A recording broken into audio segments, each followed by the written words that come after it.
الحمدللہ والصلاۃ والسلام علی رسول اللہ۔ میرے پیارے بھائی اور بہنوں، اللہ تعالیٰ نے ہمیں بہترین نعمتیں عطا کی ہے، لیکن اکثر ہم شکایت کرتے ہیں کہ محنت کے باوجود برکت نہیں ہے، گھر میں سکون نہیں ہے، پیسے آتے ہیں مگر ٹکتے نہیں ہیں۔ آج کا موضوع یہی ہے، گھر میں برکت کیوں کم ہو جاتی ہے اور کون سی چیزیں گھر کی رحمت کو روک دیتی ہے۔ کچھ لوگ کہتے ہیں کہ فلاں جانور رکھنے سے تنگی آتی ہے، لیکن اصل بات قرآن اور حدیث سے دیکھنی چاہیے۔ ہم اس پورے بیان میں 3 حصوں پر بات کریں گے۔ نمبر 1، برکت اور تنگی کے اصلی اسباب۔ نمبر 2، جانوروں کا ذکر حدیث کی روشنی میں۔ نمبر 3، گھر میں برکت لانے والے کام اور دعائیں۔ گھر میں برکت کیوں کم ہوتی ہے؟ نمبر 1، نماز چھوڑنا۔ رسول اللہ صلی اللہ علیہ وسلم نے فرمایا، انسان اور کفر کے بیچ صرف نماز چھوڑنا ہے، نماز چھوڑنے سے برکت جاتی ہے۔ نمبر 2، گناہ اور نافرمانی۔ ٹی وی، گانے، حرام کام، فطور سب رحمت کو دور کرتے ہیں۔ نمبر 3، حرام کمائی، رشوت، سود یعنی بیاج، دھوکہ، ان سے گھر میں برکت کبھی نہیں رہتی۔ رسول اللہ صلی اللہ علیہ وسلم نے فرمایا، ایسا جسم جو حرام سے پلا وہ جنت میں نہیں جائے گا۔ نمبر 4، رشتوں کو توڑنا۔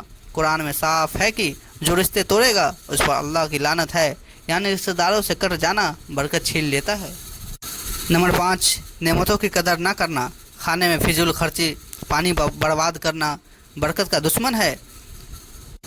جانور اور حدیث کا تذکرہ۔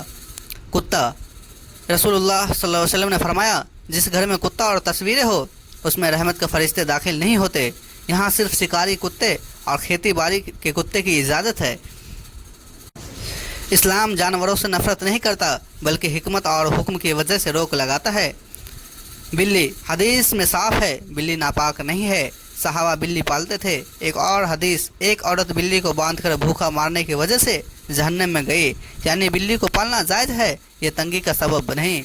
مرغا، رسول اللہ صلی اللہ علیہ وسلم نے فرمایا، جب مرغا بانگ دے تو اللہ سے دعا کرو کیونکہ اس نے فرشتوں کو دیکھا ہے، یعنی مرغا برکت کی نشانی ہے۔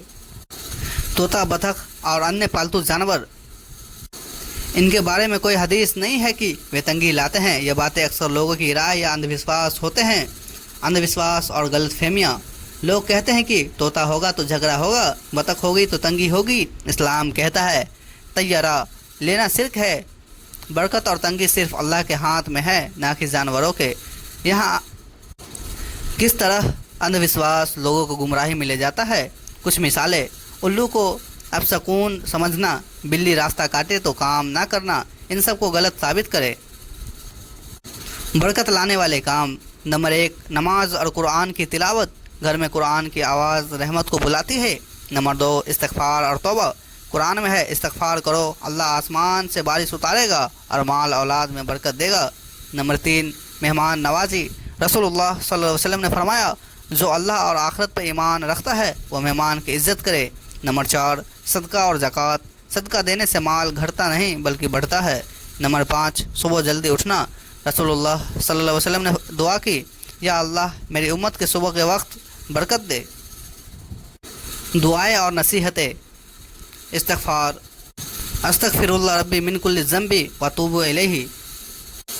سب کو یاد دلائے، برکت جانوروں سے نہیں اللہ کی اطاعت سے ملتی ہے۔ تنگی کا علاج توبہ، نماز، صدقہ ہے۔ لوگوں سے دعا کی درخواست کرے۔ تو ناظرین، آج کے لیے اتنا ہی، ملتے ہیں کل اگلی ویڈیو کے ساتھ۔ تب تک کے لیے السلام علیکم ورحمۃ اللہ وبرکاتہ۔ خدا حافظ۔